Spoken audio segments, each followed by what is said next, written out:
hello लोगोफोर बड' जब info YouTube चेनेलाव नोंथांमोनखौ बरायबाय आसा खालामो गासैबो मोजाङैनो दंजोबो एग्रिकालचार डिपार्टमेन्टआव साख्रि ओंखारना फैबाय आबाद बिफानाव दा पस्टआ टटेल दङ 65 दा बिनि अनलाइना जासिगोन आरो लास्ट डेटआ 23 आगस्ट बिनिफ्राय पस्टआ जाबाय ग्रेड 3 नोंथांमोना भिडिअखौ नायलांबाय थादो जोबजासिम बिनिफ्राय जायफोरा गोदानै फैदों चेनेलाव साबस्क्राइब खालामना लादो दायो आं अफिसियेल वेबसाइटआव फैग्रोबाय नोंथांमोना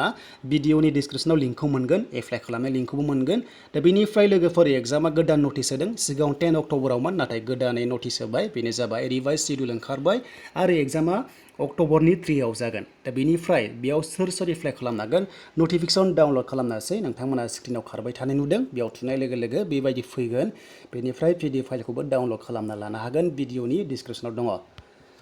दा लोगोफोर नैबे जाबाय अफिसियेल नटिफिकेसन दा बेयाव नायदो लोगोफोर नोंथांमोना स्केल फिया जोबोर बुरजा 15,000 निफ्राय जागायनानै 39 सिम दङ बेनिफ्राय ग्रेड फी दंबावो 5,000 निफ्राय बारा दङ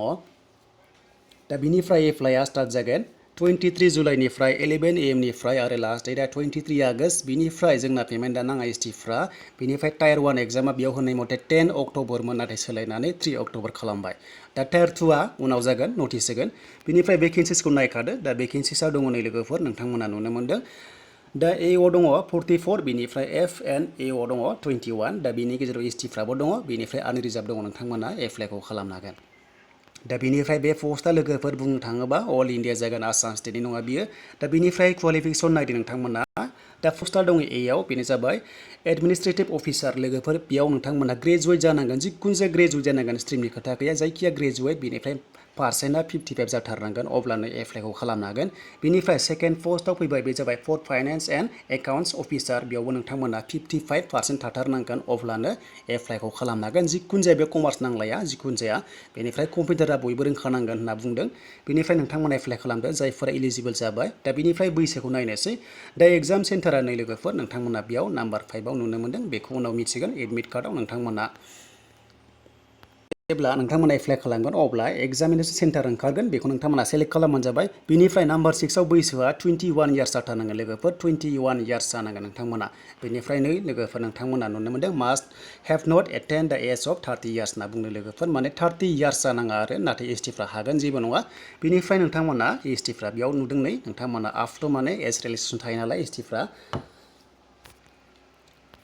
दा जोंनि एसटिफ्रा 5 इयार्स बाराब्लाबो मोनगोन एबा नोंथांमोना 35 इयार्ससिम एप्लाइखौ खालामनो हागोन दा बेनिफ्राय थांसै फिस जोंनि एसटिफ्रा फिस नाङा निल दङ ओमफ्राय बाखि कास्टआ 480 दङ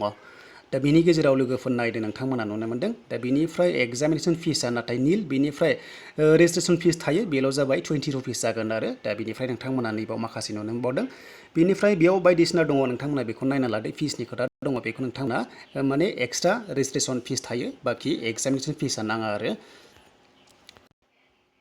दा बेयाव लोगोफोर जास्ट मोनसेल' थायो बेनो जाबाय रेजिस्ट्रेसनल' दङ एग्जामिनेसन फिस गैया आरो बे निल जागोन बाखि रेजिस्ट्रेसन फिस थागोन दा बेनिफ्राय नेक्स्टआव थांसै जों एप्लाइ खालामनाय लिंकखौ नोंथांमोना भिडिअनि डिसक्रिपसनाव मोनखासिगोन आं बेखौ नैबावनो दङ नै नोंथांमोनानो मोनदों www.asrb.org.in नोंथांमोना बेयाव अनलाइन एप्लाइ खालामनांगोन जेब्ला 23 जुलाइ जागोन अब्ला नोंथांमोना अनलाइन एप्लाइखौ खालामनो हासिगोन